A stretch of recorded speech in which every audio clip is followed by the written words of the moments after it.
Om Shanti. Good morning. आज 22 नवम्बर 2025 प्रातमुरली। ओम शांति। बाप दादा मधुबन। बाप दादा बोलছেন মিঠে মিঠে बच्चे সবাইকে এই খুশির খবর শোনাও যে এখন ডিটি ডিনাইস্টি দৈবী রাজত্ব স্থাপন হচ্ছে। যখন ভাইসলেস ওয়ার্ল্ড হবে, পাপমুক্ত ওয়ার্ল্ড হবে, তখন বাকি সব বিনাশ হয়ে যাবে। আজকের মুরলির প্রশ্ন, রাবণের অভিশাপ কখন লাগে? শাপগ্রস্ত হওয়ার চিহ্ন কি? উত্তর, যখন তোমরা দেহ অভিমানী হও তখন রাবণের অভিশাপ লাগে। অভিশাপগ্রস্ত আত্মারা কাঙাল বিকারী হতে থাকে, নিচে নেমে যেতে থাকে।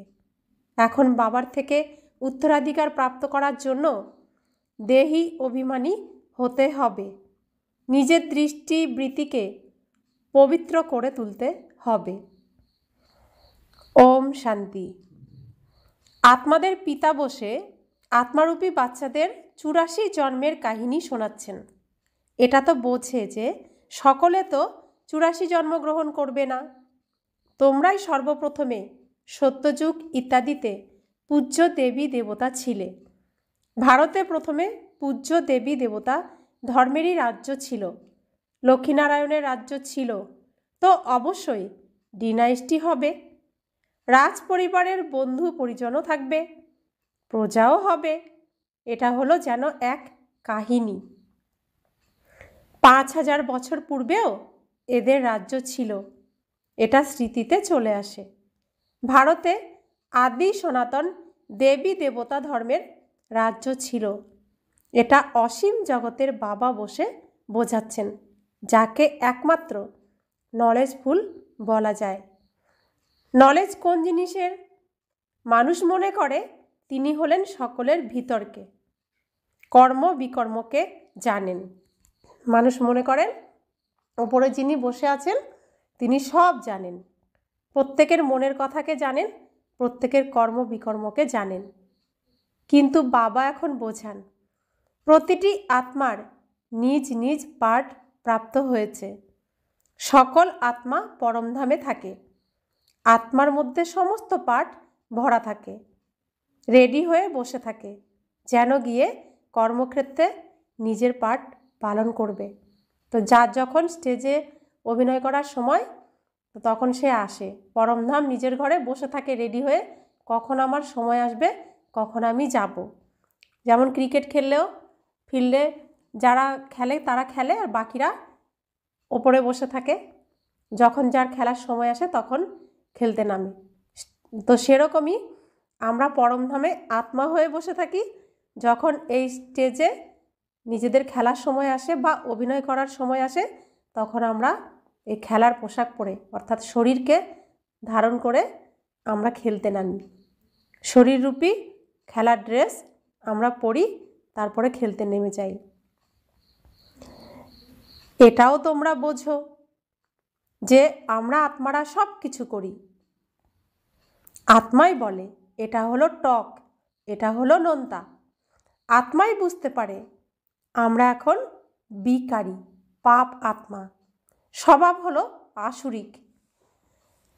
তো নিজেকে নিজে চেক করলে তোর নিজের স্বভাবটা নিজে বুঝতে পারবে। কথায় কথায় রাগ চলে আসে, ক্রোধ চলে আসে, কথায় কথায় অসন্তুষ্টতা, অস্থিরতা, এগুলো আসুরিক আচরণ। আত্মাই এখানে অর্থাৎ কর্মক্ষেত্রে শরীর ধারণ করে, শরীর ধারণ করে সমগ্র ভূমিকা পালন করে। তাই এটা সুনিশ্চিত করা উচিত, তাই না? তা আমি আত্মা এই শরীররূপী ড্রেস পরে আমি আমার ভূমিকা পালন করছি, এই কথাটা সবসময় সুনিশ্চিতভাবে মনে রাখতে হবে। আমরা আত্মারাই সব কিছু করি। এখন বাবার সাথে মিলিত হয়েছি, আবার 5000 বছর পরে মিলিত হব। এটাও বুঝতে পারো পূজ্য আর পূজারী, পবিত্র আর পতিত হতে থেকেছি। তো আমরা এই খেলাতেই ব্যস্ত থেকেছি, পূজ্যর থেকে পূজারী হয়েছি, আবার পবিত্র থেকে পতিত হতেই থেকেছি। যখন পূজ্য হয় তো কেউ পতিত হতে পারে না, যখন পূজারী হয় তখন কেউ পবিত্র থাকতে পারে না। সত্যযুগে হলোই পবিত্র পূজ্য। যখন দাপর থেকে রাবণ রাজ্য শুরু হয় তখন সকলেই পতিত পূজারী হয়। আমাদের জীবনেও আমরা ছোটবেলা সত্যযুগ আর কিশোর বেলা হচ্ছে ত্রেতা যুগ, সেই সময় আমরা পবিত্রই থাকি। তারপরে যখন যৌবন অবস্থা আসে অর্থাৎ দাপর যুগে চলে আসি, শরীরের উপর আমাদের শরীরের ভান চলে আসে, তখন আমরা কি হই? পতিত চিন্তাভাবনা, পতিত আচরণ আর পতিত হতেও শুরু করে। আর তখন নানান রকম সমস্যার মধ্যেও জড়িত হয়ে যায়। আর যতদিন শিশু অবস্থা কিশোর অবস্থা থাকে তখন শুভ ভাবনা থাকে, শ্রীকৃষ্ণের মতোই আচরণ থাকে, সবসময় সকলের ভালো করা, সকলের জন্য চিন্তা ভাবনা করা। আর যখন পতিত হয়ে যায় তখন নিজের জন্য শুধু চিন্তা করে, নিজের পরিবার, তো তখন নানান রকম সমস্যার মধ্যেও জড়িয়ে যায়। তো তখন হয়ে যায় পূজারী, তখনই নিজের পরিস্থিতি সমস্যা এগুলোর থেকে বেরোনোর জন্য পুজো ইত্যাদি ধর্মকর্মের মধ্যে আমরা জড়িয়ে যাই। তো আমাদের জীবনেও এই সৃষ্টির যে নিয়ম, সেই নিয়মেই আমাদের জীবন, এই জীবনের নাটকও একই রকমই। তো বাবা বলছেন সত্যযুগই হলো পবিত্র পূজ্য। যখন দাপর থেকে রাবণ রাজ্য শুরু হয় তখন সকলেই পতিত পূজারী হয়। শিব বাবা বলেন, দেখো শঙ্করাচার্যও হলো আমার পূজারী, আমাকে পূজা করে। শিবের চিত্র কারোর কাছে হীরের, কারোর কাছে সোনার, কারোর কাছে রূপার হয়। এখন যে পূজা করে সেই পূজারীকে তো পূজ্য বলা যায় না। তো বাবা বলছেন, দেখো শঙ্করাচার্য পবিত্র সন্ন্যাসী, কিন্তু পূজা করে আমার। তো আগে আগে যাদের ধন সম্পত্তি ছিল তারা কেউ কেউ হীরের শিবলিঙ্গ বানিয়েছেন, কেউ আবার সোনার বানিয়েছেন, কেউ রূপার বানিয়েছেন। এখন যে পূজা করে সেই পূজারীকে তো পূজ্য বলা যায় না। সমগ্র দুনিয়াতে এই সময় একজনও পূজ্য হতে পারে না। তো যারা পূজ্য হয় তারা তো অন্যকে পূজা করে না, দেবী দেবতারা কাউকে পূজা করে না। তো যে দেবী দেবতাদের পূজা করছে তাকে তো পূজ্য বলা যাবে না। বাবা বলছেন সমগ্র দুনিয়াতে এই সময় কলিযুগে একজনও পূজ্য হতে পারে না, অর্থাৎ একজনও দেবী দেবতা হতে পারে না। পূজ্য পবিত্র হয়, তারপর অপবিত্র হয়, পবিত্র হয় নতুন দুনিয়াতে। তো পূজ্য পবিত্র প্রথমে শুরুতে থাকে সত্যযুগ ত্রেতা যুগে, তারপরে দাপর থেকে অপবিত্র হয়, পবিত্রই পূজিত হয়। তো ছোট শিশুকে কি বলে? ভগবানের সমান মনে করে। কিশোর অবস্থাতেও তাদেরকে পবিত্রই ধরা হয় আর তাদেরকে সবসময় সব কিছুতে সম্মান দেওয়া হয়। যেমন কুমারী যখন পবিত্র থাকে তো পূজার যোগ্য থাকে, অপবিত্র হলে সকলের সামনে মাথা নত করতে হয়। তো যেই কুমারী পূজা পায় সেই কুমারী যখন বিকারে যায় তখন থেকেই মাথা নত করতে শুরু করে দেয়। পূজার কত সামগ্রী হয়, যেখানেই প্রদর্শনী, মিউজিয়াম ইত্যাদি খুললে উপরে ত্রিমূর্তি শিব অবশ্যই চাই।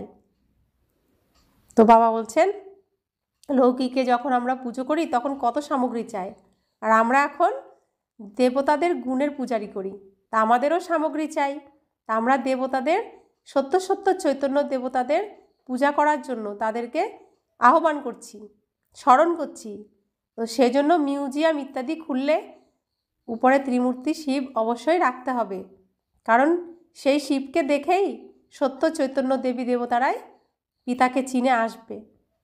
নিচে এই লক্ষ্মীনারায়ণ এম অবজেক্ট, তা আমাদের উদ্দেশ্য হলো লক্ষ্মীনারায়ণ হওয়া।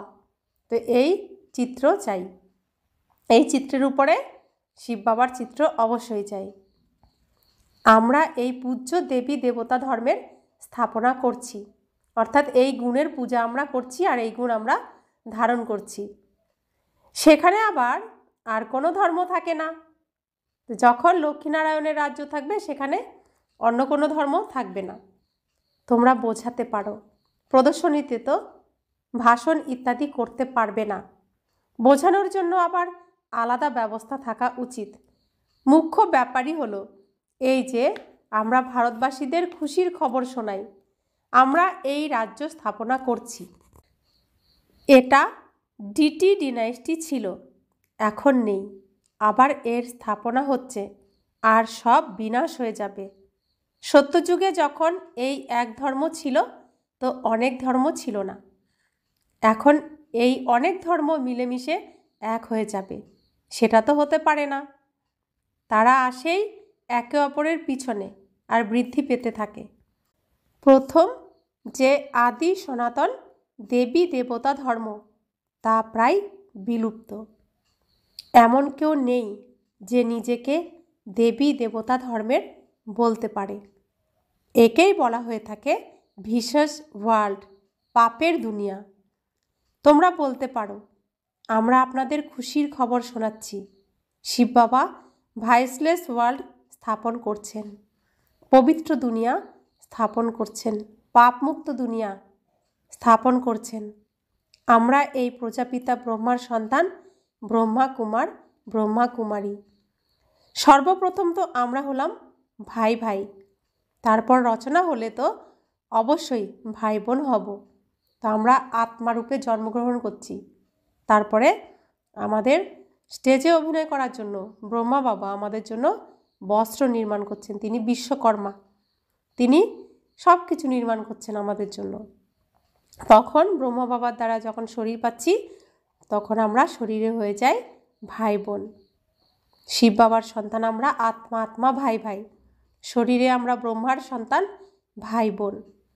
সকলে বলে বাবা আমরা আপনার বাচ্চা হই বলে ভাই বোনের ক্রিমিনাল আয় কুদৃষ্টি যেতে পারে না। তো সকল ব্রাহ্মণ বাচ্চারাই, ব্রহ্মা কুমার ব্রহ্মা কুমারীরা এটাই অনুভব করে যে বাবা আমরা আপনার বাচ্চা হই, তাই বলে ভাই বোনের ক্রিমিনাল আয় কুদৃষ্টি যেতে পারে না। এক জায়গায় থেকে আমরা ভাই ভাই হয়ে থাকি, ভাই বোন হয়ে থাকি। এই অন্তিম জন্ম পবিত্র হতে হবে, তবেই পবিত্র বিশ্বের মালিক হতে পারবে।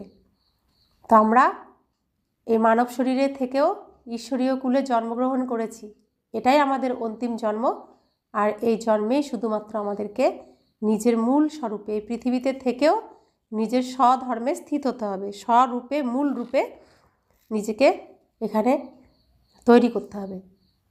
তো আমি এখন আত্মা, আমার এখানে লাস্ট শুদ্ধ পবিত্র জন্ম হয়েছে, তো আমি এখন শুদ্ধ পবিত্র আত্মা হয়ে এখানকার সমস্ত হিসেব নিকেশ মিটিয়ে নিজের ঘরে চলে যাব। তাই আমাকে এই অন্তিম জন্ম সুযোগ দেওয়া হয়েছে। এখানকার এই যে 5000 বছর ধরে এই স্টেজে ছিলাম, সত্যযুগ থেকে কলিযুগ পর্যন্ত এই স্টেজে যে অভিনয় করেছি, যে সমস্ত আত্মাদের সাথে অভিনয় করেছি, যাদের সাথে যা হিসাব নিকাশ রয়েছে, সব হিসাব নিকাশ এখানে মিটিয়ে আমাকে ঘরে ফিরতে হবে সম্পূর্ণ নিজের মূল স্বরূপে। তো বাবা বলছেন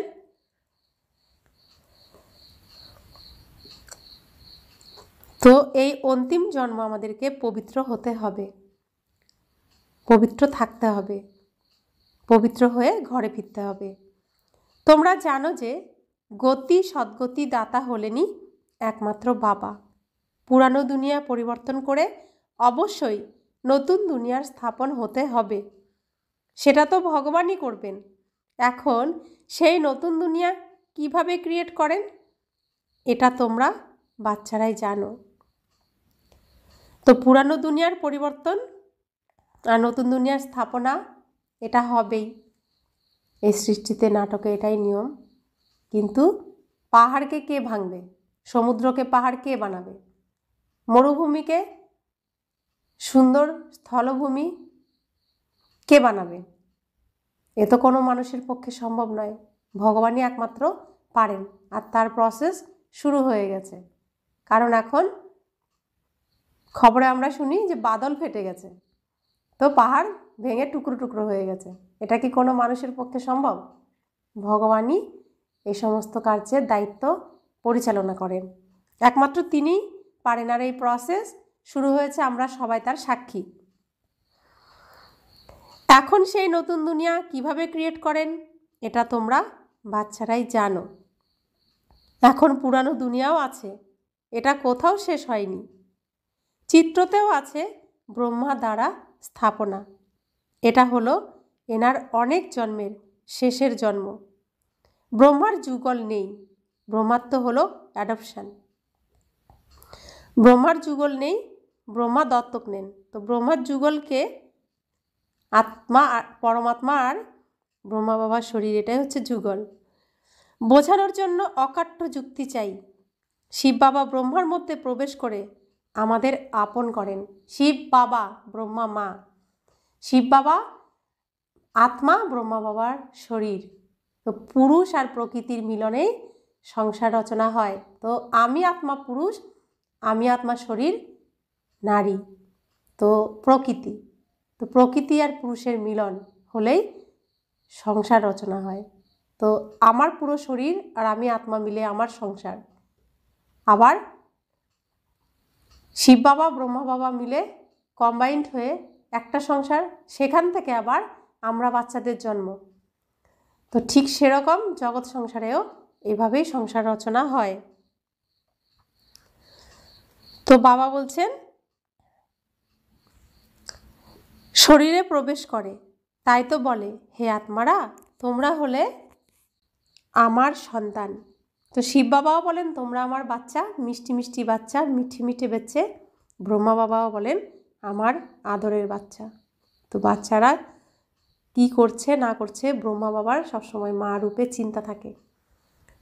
আত্মারা তো আছেই, আবার ব্রহ্মার দ্বারা সৃষ্টি রচনা হলে তো অবশ্যই ব্রহ্মা কুমার ব্রহ্মা কুমারী হবে। তো প্রত্যেকটি ব্রহ্মা কুমার ব্রহ্মা কুমারী ড্রেসের মধ্যে আত্মা রয়েছে। তো আত্মা এসেছে পরমাত্মা শিব বাবার কাছ থেকে, আর ড্রেস এসেছে ব্রহ্মা বাবার কাছ থেকে। তো প্রত্যেকটি শরীরের রচনা ব্রহ্মার দ্বারাই হচ্ছে। তো এই পৃথিবীতে যত মানুষ আছে, যত শরীর আছে, সব কিছু ব্রহ্মা বাবার দ্বারাই রচনা। তাই এই জগৎ সংসারে যত জনই আছে প্রত্যেকেই এই ব্রহ্মা বাবার সন্তান আর শিব বাবার সন্তান। তারা আজকে রাবণের প্রভাবে প্রভাবিত, তাই সত্যকে জানছেন না, বুঝছেন না, চিনতে পারছেন না। আমাদেরকেই তাদের জাগাতে হবে, অজ্ঞান নিদ্রার থেকে জাগিয়ে বাবার সাথে মিলন করিয়ে দিতে হবে। তো বাবা বলছেন সৃষ্টির রচনা হলে তো অবশ্যই ব্রহ্মা কুমার ব্রহ্মা কুমারী হবে, তাই না? তো ভাই বোন হয়ে গেল, অন্য দৃষ্টি চলে যায়। আমরা শিব বাবার থেকে পবিত্র হওয়ার উত্তরাধিকার প্রাপ্ত করি। তো যেমন আমাদের পরিবারে আমরা ভাই বোন থাকি, এক পিতার সন্তান, তখন কত শুদ্ধ পবিত্র সম্মানের দৃষ্টি থাকে। তো আমরা এখন শিব পরিবারে রয়েছি, শিব বাবা ব্রহ্মা বাবা দুজনে মিলে আমাদের এখানে জন্ম দিয়েছেন, আমাদের নতুন শরীরও তৈরি করছেন। এই সময় আমাদের মধ্যে এই সমস্ত জ্ঞান রয়েছে যে আমরা প্রত্যেকে এক পিতার সন্তান, আমরা ভাই ভাই, আমরা ভাই বোন। তাই এই সমস্ত জ্ঞান আবার লোপ হয়ে যাবে, তা না হলে আমরা সত্যযুগ থেকে অভিনয় আর করতে পারবো না। অর্থাৎ রান্নাবাটি খেলা যে খেলা শুরু করি, সংসারের খেলা যে শুরু করি, তো চৈতন্য পুতুল আমরা আমাদের দিয়েই এই প্রকৃতিতে খেলা চলে। তো সেখানে আমরা খেলতে পারতাম না, খেলতে পারবো না যদি এই স্মৃতি থাকে। তাই এই স্মৃতি শুধুমাত্র এই সঙ্গম যুগেই প্রাপ্ত হয়, আর কোনো সময় এই স্মৃতি থাকে না।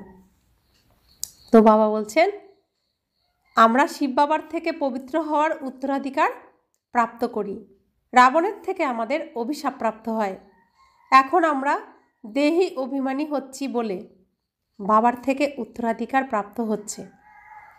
তো আমরা এতদিন রাবণের প্রভাবে ছিলাম, দেহের ভানে ছিলাম, ভূতেদের বশে ছিলাম। দেহ মানেই ভূত, 5 ভূত দিয়ে তৈরি আমার শরীর। আর রাবণ কি শিখিয়েছে? আত্মাকে ভূত শিখিয়েছে আর শরীরকে সত্যি শিখিয়েছে। আর আমরা এখন কি জানছি? আত্মাই সত্যি, শরীরই ভূত। তো পুরো উল্টোটাই আমাদেরকে শিখিয়েছিল। আমরা আত্মা শুনলেই ভয় পাই, অনেকেই এখনও আত্মা শুনলে ওরে বাপরে বাপ, ব্রহ্মাকুমারীরা আত্মা আত্মা বলে, ভয় লাগে আমার। তো অনেকেই বলে এই কথা। তো রাবণ যাতে আমরা এই জ্ঞান না প্রাপ্ত করতে পারি তার জন্য কত ক্রিটিক্যাল বুদ্ধি চালিয়ে রেখেছে। তো আমরা এখন সব কিছু বুঝতে পারছি। তো বাবা বলছেন অভিশাপ প্রাপ্ত হলে নিচে নামতে থাকে। তো অভিশাপ প্রাপ্ত হয়েছে, আমরা শরীর ভাবছি নিজেকে, আর শরীর হলো ভারী, শরীর ভারী বলে আমরা নিচের দিকেই নামতে থাকছি। এখন তো ভারত অভিশাপগ্রস্ত। ভারতকে এত কাঙ্গাল বিকারী কে করেছে? কারোর তো অভিশাপ আছে নিশ্চয়ই। এটা হলো রাবণরূপী মায়ার অভিশাপ। প্রতি বছর রাবণকে জ্বালিয়ে দেয়, তো অবশ্যই শত্রুই হবে। শত্রু না হলে কেন জ্বালাবো রাবণকে? ধর্মের মধ্যেই শক্তি নিহিত থাকে। এখন আমরা দেবতা ধর্মের হচ্ছি।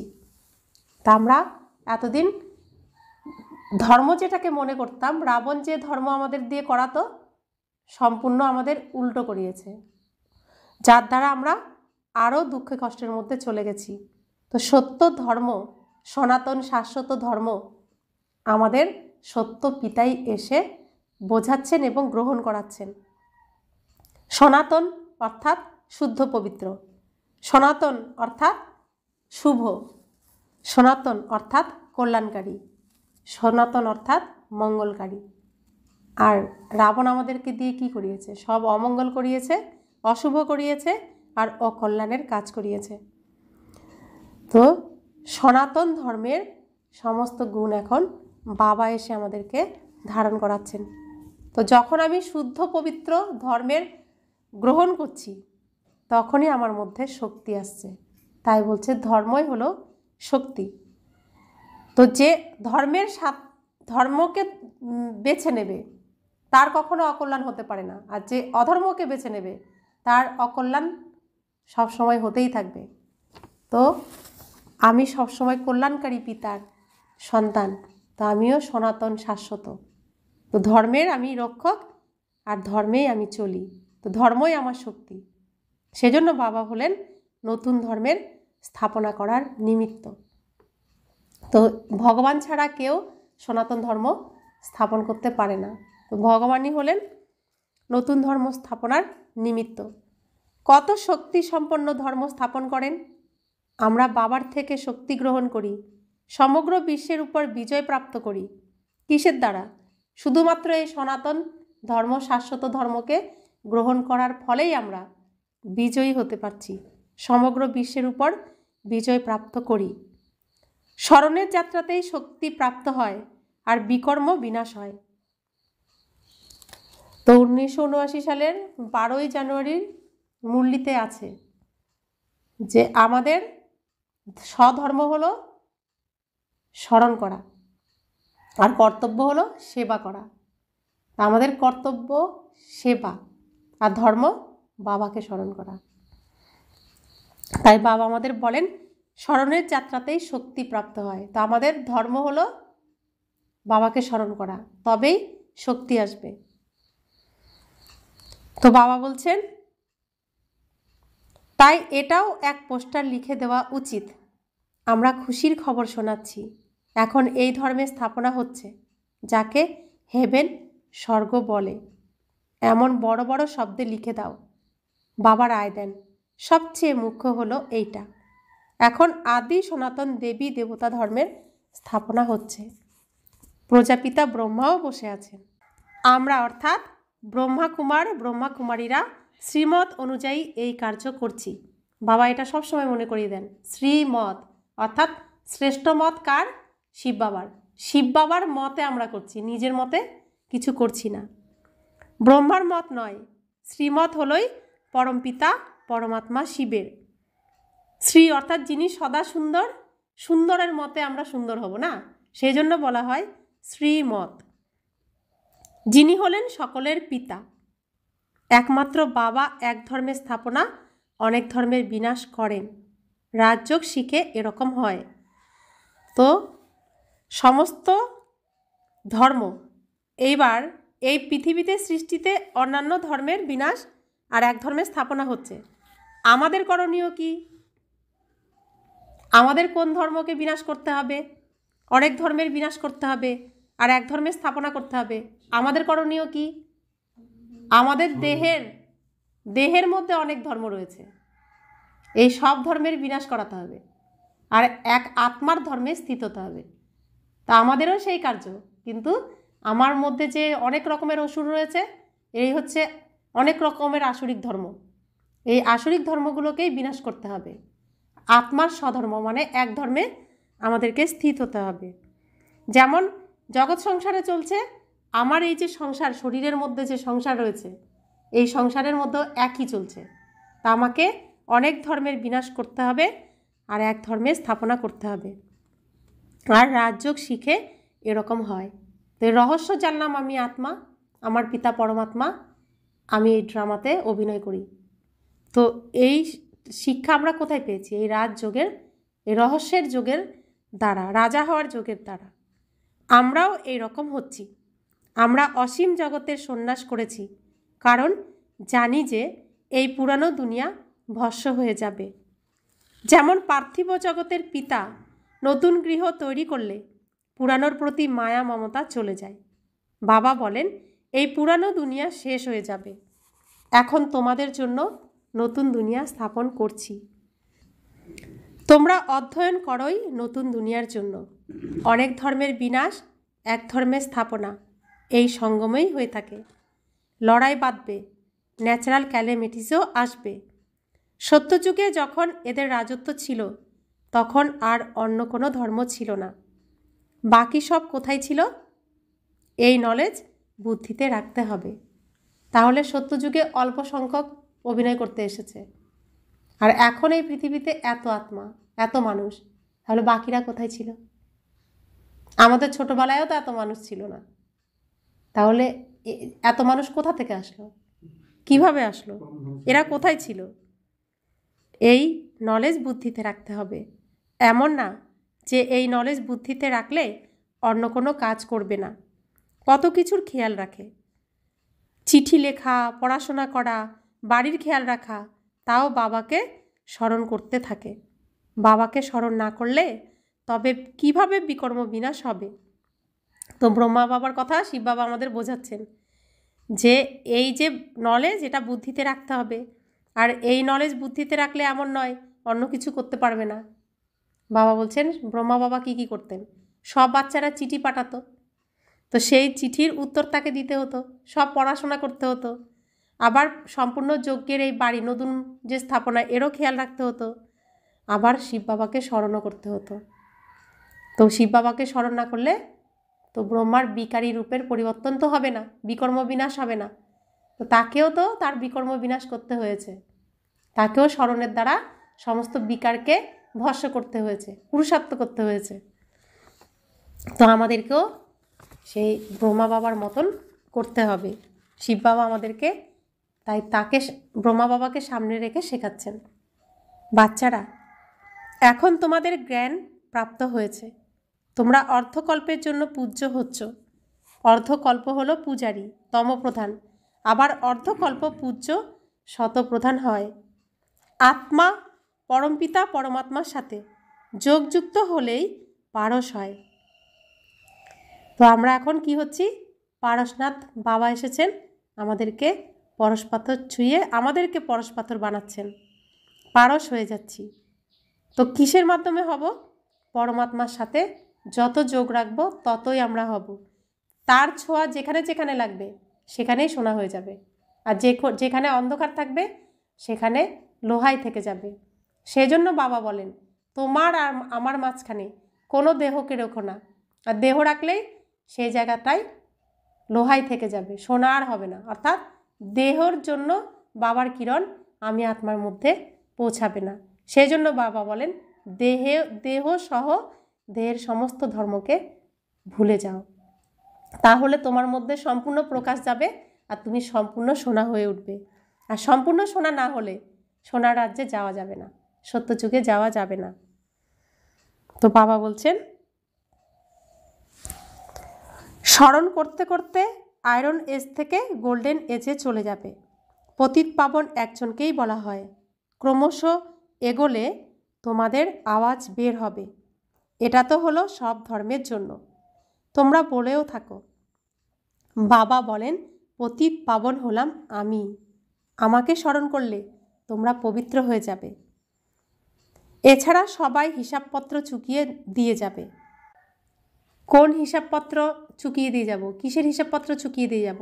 এই স্টেজে এখন সমস্ত আত্মারা রয়েছে, সবাইকেই ঘরে ফিরতে হবে। সবাই হিসেব মেটানোর জন্যই এই স্টেজে এসেছে। সেজন্য যার সাথে যে হিসাবপত্র রয়েছে সে আত্মা সামনে আসবে হিসাব মেটানোর জন্য। কাউকে আমি হয়তো কোনো সময় দুঃখ দিয়েছিলাম, কিন্তু তাকে আর সুখ দিইনি, সে আমাকে এখন দুঃখ দিতে আসবে। কেউ আমাকে খুব ভালোবাসা দিয়েছিল, কিন্তু আমি তাকে ভালোবাসা দিইনি, সে এখন ভালোবাসা নিতে আসবে। কাউকে আমি ধন দিয়েছিলাম বা কারো কাছ থেকে ধন নিয়েছিলাম, ফেরত দিইনি, সে ধন নিতে আসবে। যার কাছে যেটা করে রেখেছি সে সব হিসেব মেটানোর জন্য আসবে। আর এই কারণেই আমরা যখন ট্রেনের বা বাসে কোথাও যাই, সেই সব আত্মা যদি দেখা পাই যাকে আমি কষ্ট দিয়েছিলাম, সে দেখলেই তখন কি শুরু করে দেয়? ঝামেলা শুরু করে দেয়, কোনো কারণ ছাড়াই। একটুখানি সময়ের জন্য আমরা সামনাসামনি আসি আর তখনই লড়াই ঝগড়া শুরু করে দেয়। কেন? ওই যে করে রেখে এসেছিলাম, আত্মা জানে। আর সেই আত্মাকে দেখার সাথে সাথে হিসাব মেটানো শুরু করে দেয়। কেউ কেউ আমাদের কাছ থেকে অর্থের সাহায্য নেয়, কিন্তু ফেরত আর দেয় না, তো আত্মা সেটা ফেরত নিয়ে নেয়। তো হিসাব এখন এখানেই মিটবে। তাই বাবা বলছেন, তোমার তো মেটানোর ক্ষমতা নেই, তো সুখ, শান্তি, প্রেম, আনন্দ, জ্ঞান, পবিত্রতা, শক্তি আমার থেকে নাও আর দিতে থাকো। যার যেখানে হিসাব রয়েছে সব মিটে যাবে। তুমি আমার যজ্ঞে ধন দাও, আমি তোমার যেখানে যেখানে ঋণ আছে সব ঋণ শোধ করে দেব। তুমি আমাকে তন দাও, তোমার এই যজ্ঞে তুমি তন দাও, তনের সেবা দাও, তাহলে যেখানে যেখানে তোমার হিসাব রয়েছে সব আমি মিটিয়ে দেব। দায়িত্ব নিচ্ছেন বাবা। তাই বাবা বলছেন যে এছাড়া সবাই হিসাবপত্র চুকিয়ে দিয়ে যাবে। এর জন্য আমাদের সবার সাথে দেখা হবে যার সাথে আমরা হিসাবপত্র রেখেছি। যার সাথে বেশি হিসাবপত্র তার সাথে বেশি সময় কাটানো। তো বাবা বলছেন, কখনো যদি মূর্ছবান হয়ে পড়ো তবে জিজ্ঞাসা করতে পারো। সত্যযুগে হয়ে থাকে সামান্য জনসংখ্যা, এখন তো অনেক ধর্ম আছে। অবশ্যই হিসাবপত্র চুকিয়ে ফেলে ওই রকম হবে যেমন ছিল। ডিটেলে যাব কেন? জানা আছে যে প্রত্যেকে এসে নিজের নিজের পার্ট প্লে করবে।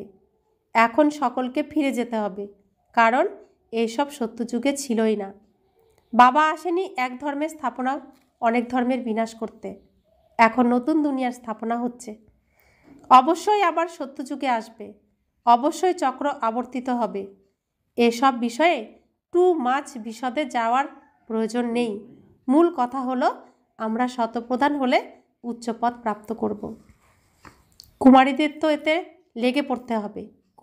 কুমারীদের উপার্জন মা বাবা খায় না।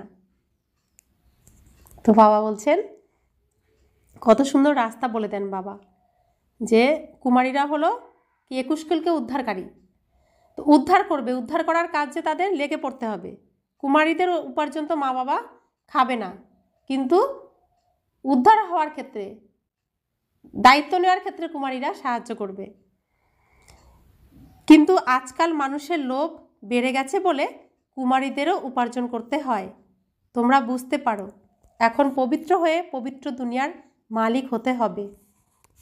আমরা হলাম রাজযোগী, বাবার থেকে অবশ্যই উত্তরাধিকার প্রাপ্ত করতে হবে। এখন তোমরা পাণ্ডব সেনার হয়েছ। নিজের উপার্জন করতে করতেও খেয়াল রাখতে হবে আমরা গিয়ে সকলকে রাস্তা বলে দেব। যত করবে ততই উচ্চপদ প্রাপ্ত করবে। বাবার থেকে জিজ্ঞাসা করতে পারো, এই অবস্থায় মরে গেলে আমি কোন পদ প্রাপ্ত করব? বাবা সাথে সাথে বলে দেবেন। সার্ভিস না করলে সাধারণ ঘরে গিয়ে জন্ম নেবে, আবার এসে জ্ঞান নেবে। সে তো হলো মুশকিল, কারণ ছোট বাচ্চা এত জ্ঞান তো ধারণ করতে পারবে না। বোঝো, বাকি 3 থেকে 4 বছর থাকলে তবে কি পড়াশোনা করতে পারবে? যদি আবার আমরা শরীর ছেড়ে দিই, ছোট বাচ্চা হয়ে আসি, তো এই জ্ঞান আমরা ধারণ করতে পারবো না। বাবা বলে দেবেন তোমরা গিয়ে কোনো ক্ষত্রিয় কুলে জন্ম নেবে, শেষের দিকে ডবল রাজমুকুট প্রাপ্ত হবে। স্বর্গের ফুল সম্পূর্ণ সুখ আস্বাদন করতে পারবে না, স্বর্গের সম্পূর্ণ ফুল সুখ আস্বাদন করতে পারবে না।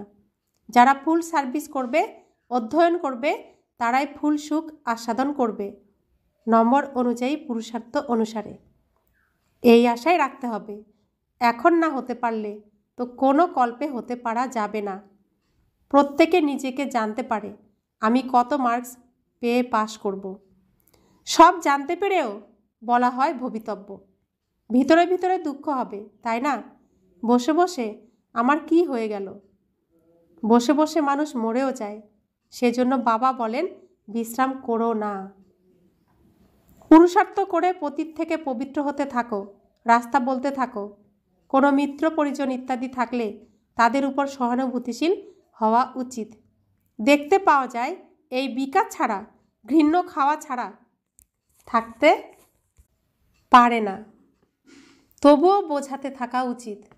তো আমাদের যে লৌকিক আত্মীয় পরিজন যারা রয়েছে, যাদের সাথে আমরা অভিনয় করছি, তারা বিকার ছাড়া থাকতে পারে না, অশুদ্ধ খাবার ছাড়াও থাকতে পারে না। কিন্তু হাল ছাড়লে হবে না, তবুও তাদেরকে বোঝাতে হবে। না মানলে বুঝবে আমাদের কুলের নয়। প্রচেষ্টা করে বাপের বাড়ি শ্বশুরবাড়ির কল্যাণ করতে হবে। এমন আচরণ যেন না হয় যে বলবে এ তো আমাদের সাথে কথাও বলে না, মুখ ঘুরিয়ে নিয়েছে। না, সবার সাথে জুড়ে থাকতে হবে। বাবা আমাদেরকে কত সুন্দর শিক্ষা দিচ্ছেন যে লৌকিক জীবনে যাদের সাথে আমরা ছিলাম তাদের সাথেও আমাদের হিসাব নিকাশ রয়েছে। তাদের কর্তব্য থেকে নিজের মুখ ফিরালে হবে না, তাদের প্রতিও আমাদের কর্তব্য ততটাই করতে হবে, তার থেকে বেশি করতে হবে। এখন তো জ্ঞান প্রাপ্ত হয়েছে, তাই কোনো কর্তব্য ছাড়লে হবে না। সবাইকেই মুক্ত করতে হবে, সবাইকেই পথ দেখাতে হবে। আবার যেই কর্তব্যের জন্য যেই অভিনয় আমি পেয়েছি, সেই অভিনয়টাও আমাকে এখানে শেষ করতে হবে। শুধু পরিবর্তন কি, আগে অশুদ্ধতার মাধ্যমে করতাম, এখন শুদ্ধতার মাধ্যমে করতাম। আগে বিকারের মাধ্যমে করতাম, এখন নির্বিকার হয়ে করব। তো বাবা কত সুন্দর করে বোঝাচ্ছেন। বাবা বলছেন খুবই দয়ালু হয়ে থাকতে হবে। আমরা সুখের দিকে যাচ্ছি, যখন অন্যান্যদেরও রাস্তা বলবো। অন্ধের লাঠি তো হলে তোমরা, তাই না? বাবা কত আদর করে করে বোঝাচ্ছেন, আদর করে করে, সোনারে বাবুরে তোমাকেই তো করতে হবে, তুমি না করলে কে করবে? ওদেরকে উদ্ধার কে করবে? তাদেরকে ছেড়ে এসো না, তাদের জন্য কর্তব্য করো। তারা তো অন্ধ হয়ে রয়েছে, অজ্ঞান হয়ে রয়েছে, তুমি লাঠি হও, তাদের সাপোর্ট দাও। শান্তি সুখের রাস্তা বলে দিতে পারেন একমাত্র বাবা। এখন বাচ্চারা তোমাদের বুদ্ধিতে আছে, আগে কি আর বুঝতে? ভক্তিমার্গে কত মন্ত্র জপ করে, রাম রাম করতে করতে মাছকে খাওয়ায়, পিঁপড়েকে খাওয়ায়। এখন জ্ঞান মার্গে তো কিছুই করার দরকার নেই। পাখি তো অনেকই মরে যায়, একবার ঝড় হলেই কত মরে যায়। ন্যাচারাল ক্যালামিটিস তো এখন খুবই জোরে আসবে। এই রিহার্সাল হতে থাকবে, এই সবের বিনাশ হতেই হবে। ভিতরে ভিতরে মনে হতে থাকে এখন আমি স্বর্গে যাব, সেখানে নিজের ফার্স্ট ক্লাস মহল তৈরি করব, যেমন পূর্বকল্পে তৈরি করেছিলাম। তৈরি করবে, তবে তারাই করবে যারা পূর্বকল্পে তৈরি করেছিল। ওই সময় সেই বুদ্ধি এসে যাবে। ওর চিন্তা এখন কেন করবে? এর থেকে তো বাবা স্মরণে থাকো। স্মরণের যাত্রাকে ভুলো না। মহল তো তৈরি হবেই পূর্বকল্পের মতন, কিন্তু এখন স্মরণের যাত্রাতে বিরতি বন্ধ রাখতে হবে। আর খুবই খুশিতে থাকতে হবে যে আমাদের বাবা টিচার সদ্গুরু প্রাপ্ত হয়েছে। এই খুশিতে তো রোমাঞ্চিত হয়ে যাওয়া উচিত। এখানে থাকলে তবে আবার 21 জন্ম সেটা স্থায়ী হয়ে যাবে। অনেককে মনে করাতে থাকবে, তবে নিজেরও স্মরণ বাড়বে, তারপর অভ্যাস হয়ে যাবে। তোমরা জানো যে এই অপবিত্র দুনিয়াতে আগুন লাগবে।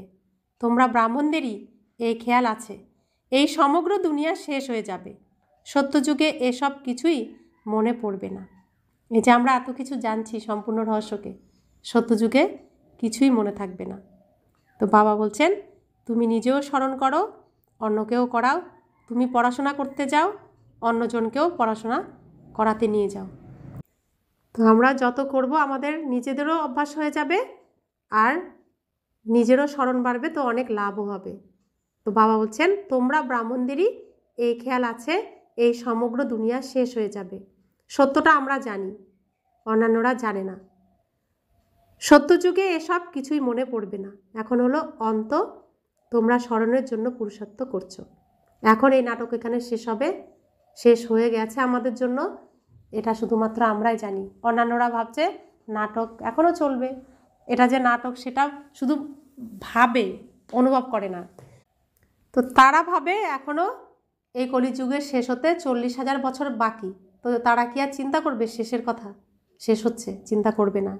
কিন্তু আমরা আমাদের আচরণ দ্বারা তাদেরকে বোঝাবো, তারা বুঝবে আমাদেরকে দেখে।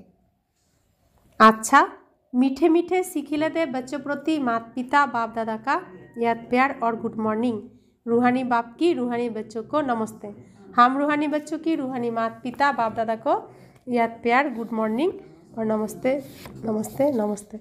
शुक्रिया बाबा, शुक्रिया बाबा, शुक्रिया। धारणार जन्य मुख्य सार। प्रथम धारणा, पतित थेके पवित्र हওয়ার पुरुषार्थे आलस्य जेन ना आसे। आत्मीय परिजन सकलेर प्रति करुणा रेखे बोझाते हबे, छेड़े दीते नेই। द्वितीय धारणा, एमन आचरण करा उचित नय जाते केउ बोलते पारे इनी तो मुख घुरिए निয়েছেন। दयालु हये सकलेर कल्याण करते हबे और समस्त खेयाल त्याग करे एक बाबा शरणेई थाकते हबे। तो आमादेर साथे जे आत्मीय परिजन रयेछे प्रत्येकेई आत्मा, और आत्मा आत्मा आमरा खूबई आपन।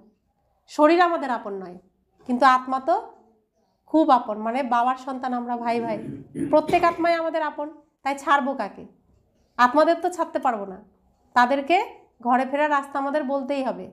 आमी कखन छाड़बो? जदि तादेर देह भाबी ताहले छेड़े देब, यदि आत्मा भाबी तबे तादेर मुक्त करार चेष्टाई करब। तो स्थिति आमार उपरे निर्भर करछे आमी कि भाबछि। बरदान, सत्यता स्वच्छता और निर्भयतार आधारेर द्वारा प्रत्यक्ष करे रमता योगी भव। परमात्मा प्रत्यक्षतार आधार हलो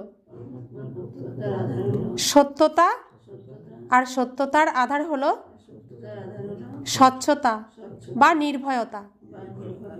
यदि कोनो प्रकारेर अस्वच्छता अर्थात सत्यता और स्वच्छतार घाटती थाके बा निजेरई तमगुणी संस्कारेर ऊपर विजय प्राप्त करते, संस्कार मेलानोते बा विश्व सेवार क्षेत्रे निजेर सिद्धान्तके सिद्ध करते भय हय, ताहले प्रत्यक्षता हबे ना। एई जन्य सत्यता और निर्भयताके धारण करे एकई धुने मस्त थाका रमता योगी। सहज राजयोगी हओ, ताहले सहजेई अंतिम प्रत्यक्षता हबे। स्लोगान, असीमेर दृष्टि बृत्ति हलो इउनिटिर आधार। एजন্য लौकिक जगते एसो ना। तो दृष्टिबृत्ति सब समय थाकबे ऊपरे। आमी शरीरेर मालिक, आमी आकाशतत्त्वे थाकी, दुई भ्रुकुटिर माझखाने आमार अकाल सिंहासने थाकी, और आमार बृत्ति की आमी परमात्मार सन्तान, परमधाम निवासी। परमात्मार जा गुण आमारो ताई गुण, आमार थेके एई गुणई सकलेर प्रति प्रवाहित हय। तो लौकिक जगत अर्थात देहेर जगते आमी आर आसबो ना।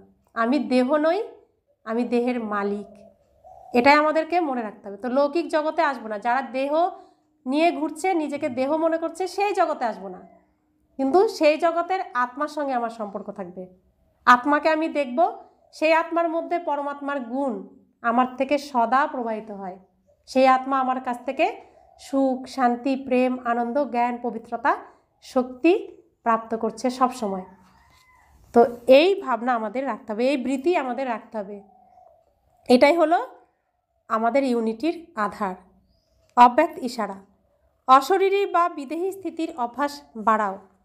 অশরীরী হওয়া হলো ওয়ারলেস সেট, ওয়াইসলেস হওয়াই হলো ওয়ারলেস সেটের সেটিং। অল্প একটুরও অংশমাত্র বিকার ওয়ারলেস সেটকে বেকার করে দেবে। এই জন্য এখন কর্মবন্ধনী থেকে কর্মযোগী হও। অনেক বন্ধন থেকে মুক্ত এক বাবার সম্বন্ধে থাকো, তাহলে সদা এভার রেডি থাকবে। চেক করো নিজের মধ্যে কোনো বিকার লুকিয়ে নেই তো। তো বাবা আমাদেরকে পুরো রিমোট কন্ট্রোল করে দিলেন। বলছেন তোমাদের রিমোটের মধ্যে যদি অংশমাত্র বিকার থাকে তাহলে তোমাদের সেট সম্পূর্ণটাকেই বেকার করে দেবে। এজন্য কর্ম বন্ধনে থেকো না, কর্মকে কর্মযোগী বানাও। অর্থাৎ আমার সমস্ত কর্ম বাবা তিনি করাবন হার, আমি আত্মাকে নিমিত্ত করে এই শরীর দ্বারা তিনি করছেন কর্ম, আমি করছি না। তো সমস্ত কর্ম থেকে আমি মুক্ত থাকব, বন্ধন থেকে মুক্ত থাকব, আর সবসময় এভার রেডি থাকব। কারণ এই জগৎ সংসারে সমস্ত কর্ম এখন বাবা করাচ্ছেন, কারণ বাবার পাঠ চলছে। তো তিনি তার কর্ম কখন তিনি করাবেন সে তো তার দায়িত্ব, কখন শেষ করবেন তার দায়িত্ব। আমি তো শুধু ইনস্ট্রুমেন্ট, করাবেন তো তিনি, করাচ্ছেনও তিনি, আমি কিছুই করছি না। তো সব কিছু তাকে অর্পণ করে দিলে তিনি তার টাইম মতো সব করিয়ে দেবেন, আমাদের আর চিন্তা করতে হবে না। আর বাবা সেটাই বলছেন যে চেক করো নিজেকে। তো কিছু যদি আমিত্ব থেকে যায়, আমিত্বকে তুমি পরিবর্তন না করি, আমার থেকে যায়, আমাকে তোমার পরিবর্তন না করি, তো তার মধ্যে বিকার থাকবে, আর বিকার থাকলে পুরো সেটটাকেই বেকার করে দেবে। তো আমাদেরকে এখন চেকিং করে অর্পণ করে দিয়ে নিশ্চিন্তে থাকতে হবে। শুধু বাবা বলছেন পড়াশোনা করো, পুরুষার্থ করো, আমাকে স্মরণ করো, এটুকুই আমাদের কাজ এখন। ওম শান্তি।